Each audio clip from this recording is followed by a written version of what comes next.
tension in the country continue to rise, with a section of Kenyans divided over President William Ruto's possibility of forming alliance with opposition chief Raila Odinga.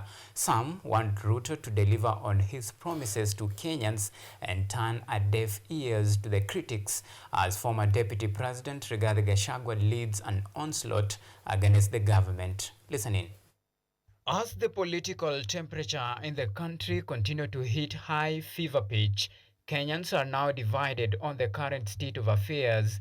The newly formed alliance between President William Ruto and opposition chief Raila Odinga eliciting mixed reaction. Many youths, popularly known as the Gen Zs, have expressed frustrations over unmet expectations, particularly regarding the employment opportunities and economic empowerment. The advice to the head of state was pretty simple: focus and deliver on your promises. I think it's time the opposition goes back to doing its work, especially after Raila lost his seat at the AUC. He should join hands with his party and begin opposing. Some of the things the government is doing are not good. Yeah, that's my kulose kwake siwezi sema ni mzuri kama kwa Mkenya, lakini ingekuwa ni uchungu kwa Wakenya, kwa sababu kupitishwa kwa miswada na sheria zingekuwa zinawakandamiza Wakenya, na kwa sababu yeye na president wanawaka pamoja, hakungekuwa na ile uzuri kwa wananchi. Wakiamua kufinyilia wananchi, yani democracy hainge take course. We are Kenyans, all of us. Hakuna Mkenya mkubwa kuliko mwingine. There is no bigger tribe than the other. Kabila zote sisi ni wote. Kama ni government resources, sisi wote we are entitled to hizo resources zote. Hakuna kitu ya kusema eti ni kabila fulani. Otherwise these leaders wengi ndio huleta ukabila. Sisi wananchi wa hapa chini hatuna ukabila.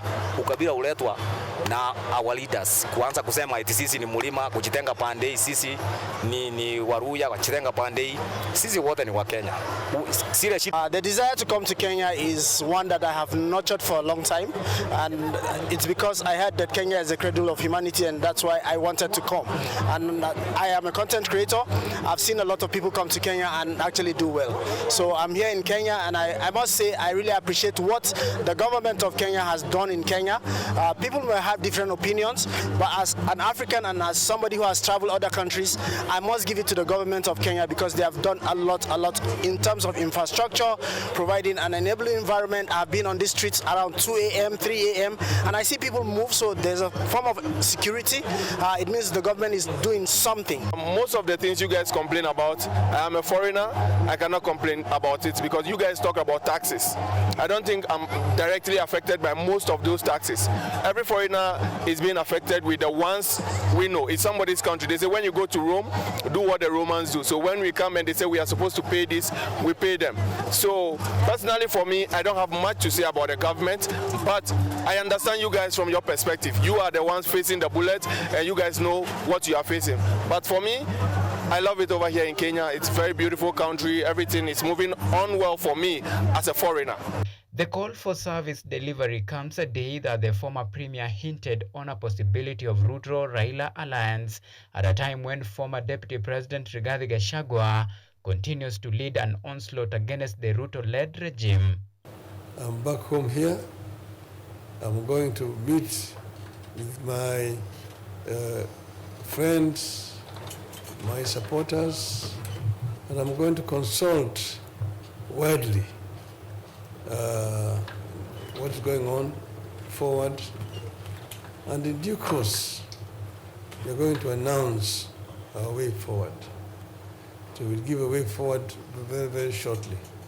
As Kenyans wait for former Prime Minister Raila Odinga to give direction on his next political move after missing out on AUC seat, the message here is crystal clear.